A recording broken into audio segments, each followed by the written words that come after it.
Thank you, guys. Welcome. My name is Greg Manatides. I'm the Director of Marketing here at Navia. I'm with Ioannis Papanthimos, who is our Head of Ocean Products. Basically, what that means is he heads up our offering of ocean freight services to our customers. So today we've got a lot to talk about. You framed it very nicely. I like the way you phrased it. Thank you. Like it? We've got a lot to talk about. We're going to start off talking about the closest to where we're physically located, which is Australia.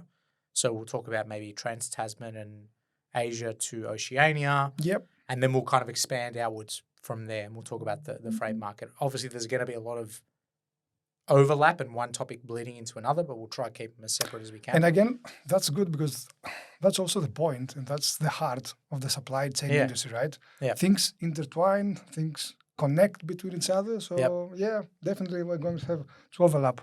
Now, the other day when we were talking, you mentioned something, and I want you to reiterate it because I really liked it. Let's frame where we are pre-COVID and post-COVID in supply chain. Yep. So before COVID, again, things were. I remember one of my previous bosses, right, who was saying especially about the Oceania market. Oh, the Oceania market is easy. You have X amount of US dollars named account, and that's it out of Northeast Asia. Right. And that goes on and on and on. Yeah, that was the case up until COVID. Then COVID happened. And then the amount of black swans and things that could not be predicted that happened is pretty much, COVID being one of them? Yeah, definitely. But not only that, geopolitical tensions, the Suez Canal, water issues with the Panama Canal, the Ever Given situation. Then you have the tension in the Middle East with the Houthis pretty much blockading again the Suez Canal. Now, as we just spoke before, the tariff war and what the Trump administration. So you can't have an ease of mind. Ever since COVID, everything's changed. Yep.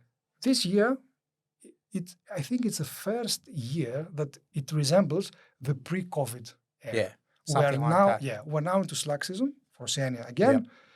And based on what I'm hearing and what I'm seeing from our customers, but also from the carriers, it seems that the next couple of weeks are going to be soft, as expected during the slack season. Yep.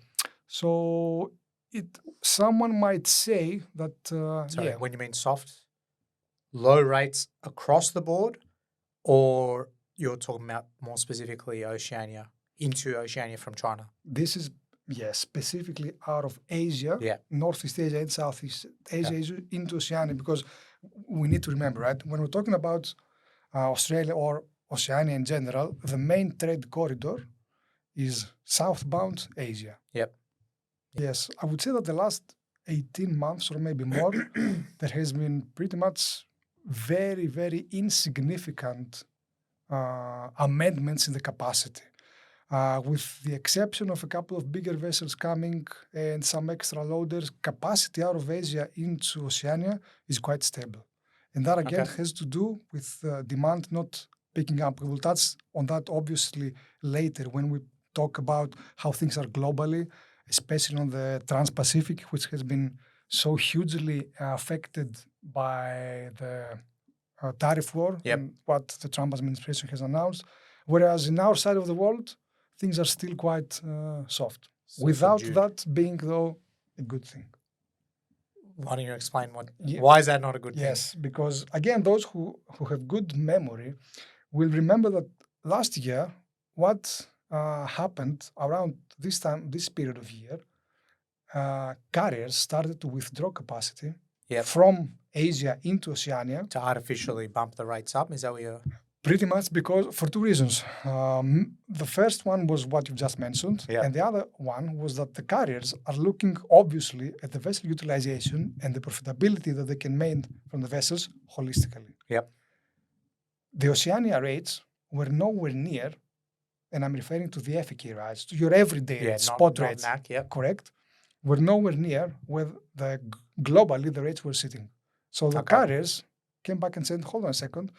shouldn't we maybe remove some of the vessels that we have out of Asia into Oceania and deploy them to other trades, to other corridors, where we're going to make more money? Yeah. So this is one of my catchphrases, and I'm going to have a couple of those in the podcast. We need to be careful what we wish for. It's understandable that customers want the FAK rates to be low, but if they are too low and the gap between our rates and the global FAK/SCFI rates, increases a lot, then we might have an issue with our vessels and with our allocation. Yep. And that was the lesson learned from last year. Okay. So this year it's a bit softer. Obviously not as much as in 2023 when you mentioned, but it's a bit softer, a bit more typical. Now, so we're talking about Oceania into Australia. What about, let's briefly touch on Trans-Tasman, Australia to New Zealand. Tell me about that route. What's that look like at the moment? Trans-Tas is one of those corridors that, again, capacity is quite stable. Yep. I would dare to say the word, it's an easy trade. Yeah.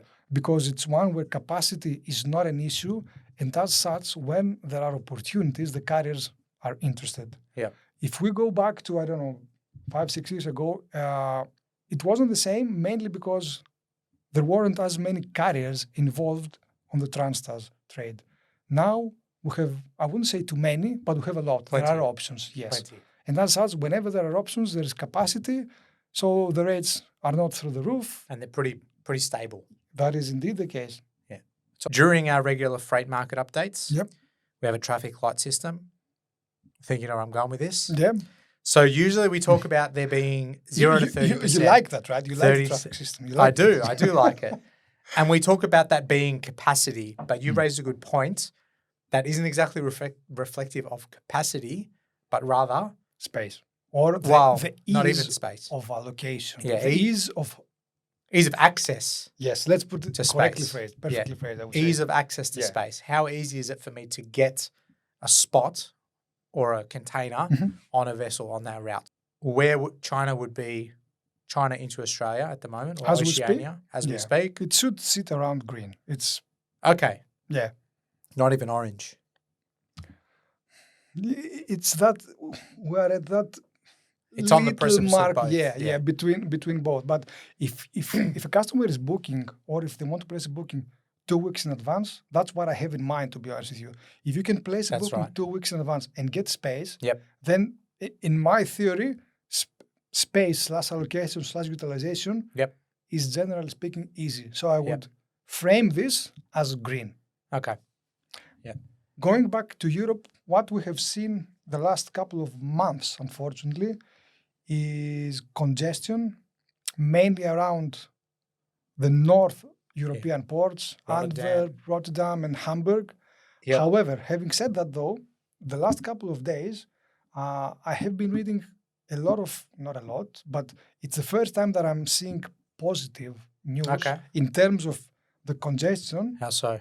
Out of Europe. Well, the good thing is that Rolf Haben-Jensen, the CEO of Hapag, was the first one, at least that I've read, that mentioned that he is looking at the numbers, and it seems that the delays there is slowing down, which is a good thing, because another catchphrase, I guess it's common in the industry, congestion is contagious. Yep.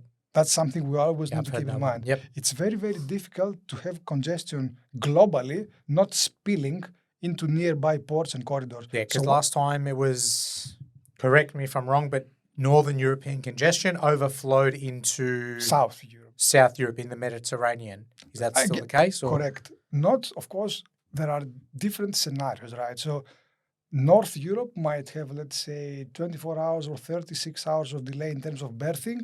South Europe, Piraeus or La Spezia or Barcelona might have 18 to 24. But still, though, we need to consider that those delays, these kind of delays, follow the vessels. So if you have a vessel that is, you know what I mean, going from one port to the other, if it's delayed, one day here, then another day, that accumulates. And as such, the total delay might end up to be 7 days, 10 days, you name it. Into the final destination, at the end of the voyage. Okay, so that's improving. That's good. I didn't know that. That seems. Well, how long? Let's say in terms of how many weeks in advance. Ideally, if 2 weeks is green, what would that be? what I would think is that anything between or up to 2 weeks is green. 2 to 3 weeks is Orange. orange or yellow, whatever you want to call it. 4 weeks or 3.5 weeks and fourth is pretty much red. Okay, so if you're importing from Europe, you should basically be booking 26 plus days in advance. Somewhere around that Something mark like at this that. stage. Okay, beautiful. Now let's talk about the big one. Trans-Pacific, obviously it's the biggest trade lane in the world, right? So no, but anyway. Isn't it? No, in terms of capacity, I was just reading an article about that the other day. The biggest one is Asia to Europe. Asia in to terms Europe. of weekly capacity. But Trans-Pacific is obviously one of the biggest one. What we need to keep in mind though, when we're talking about US, there's two different trades. TP, which is Asia and West Coast, because East Coast is a different animal. The Trans-Pacific situation currently applies to both US, it's the same West, situation. Yeah, it's the same situation in either because it's a not governmental, it's a regulatory issue rather than a physical limitation issue, if that makes sense. Or what we are, that's exactly right. Yeah, it's not the canal, for example, where no might problem on the west and you can't that's get exactly up to the east. It's a kind of geopolitical issue, Correct. As you mentioned, though, correctly, currently what we are seeing is a tariff war that is for US as a country as a whole. So that affects both East Coast and West Coast. So at the moment, what does that look like in terms of capacity, trade, rates, all that sort of stuff?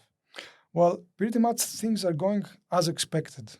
Meaning, when the Trump administration announced the extremely high tariffs out of Asia, the market, the Trans-Pacific demand plummeted.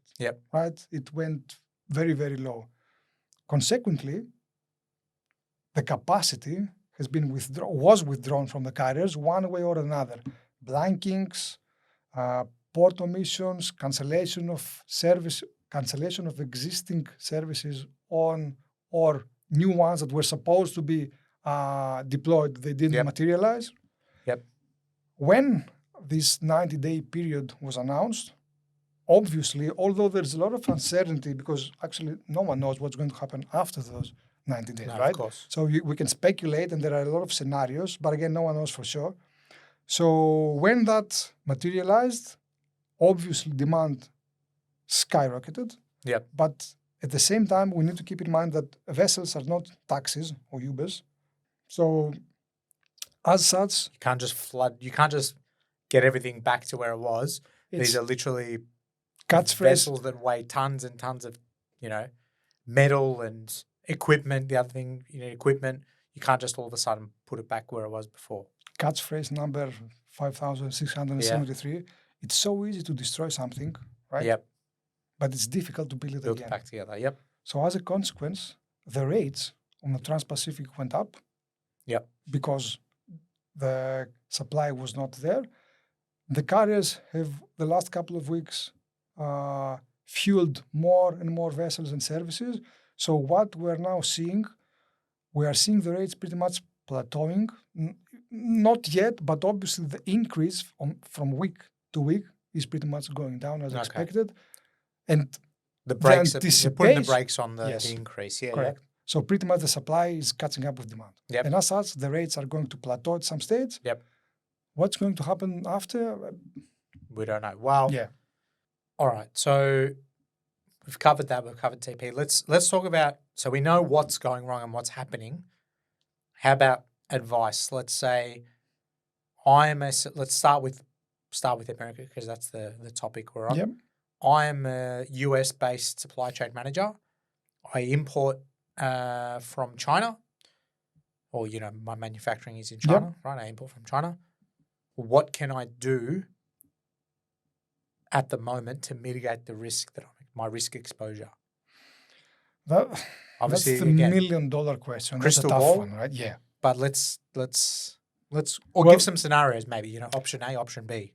common sense, to be honest with you, would dictate, and that is something that we saw that started around the COVID era, right? Another very good and very strong verb is diversify. Yep. So this is something that I'm quite sure that most of the US importing customers have already done based on the previous experience of the COVID era. And what is happening now with China, I think only intensifies that necessity. So we used to call it China plus one, meaning if you were importing before only from China, now it would make sense to make sure that you have minimum one other supplier from another country. Yep. Some, preferably, for example, Southeast Asia. Make example, let's just assume that you are importing, I don't know, tires. Yeah. Okay. If up until now, you had 100% of your imports coming out of China, it would make sense to start decreasing that percentage by finding other suppliers from different countries. Okay. That's the diversification that I'm referring to be honest with you. Another thing that unfortunately, as we've just discussed, it cannot be predicted. If you're a US, and I'm putting myself in their shoes, and honestly speaking, it's a really tough one, right? Yeah. What do? Do you front load now that the tariffs are staying at 30%? Because if you do that, which is actually a logical decision based on what currently happens, right? Yeah. You might end up getting the wrong side of the stick if the tariffs go down. Yeah, correct. On the other side, if the tariffs go up, you are a winner. Yeah.